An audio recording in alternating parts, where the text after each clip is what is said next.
तीन मादियां बाई, एक गोल्डन ते दो टैडी। देखो टैडी मादी बाई, शौं करो टैडी मादी का बाई। दो टैडी मादियां ते एक गोल्डन है।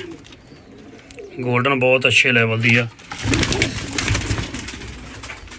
जानते तुहानू उधर प्योरिटी में मानती गोल्डन मादी है भाई, शौं कर लो। ये गोल्डन मादी है। चलो उत्ते फिर बटे से जे दो टैडी मादियां खड़ा देखो रिंग लगी है भाई पैर पार दी। तो यार ये खलोंदी ही नहीं, तो खिलारा दूजी तरह इनू कैंची फेरनी। ओह गल है, बहुत अच्छे लैवल दियां तीनों मादियां बाई, ब्रीडर मादियां।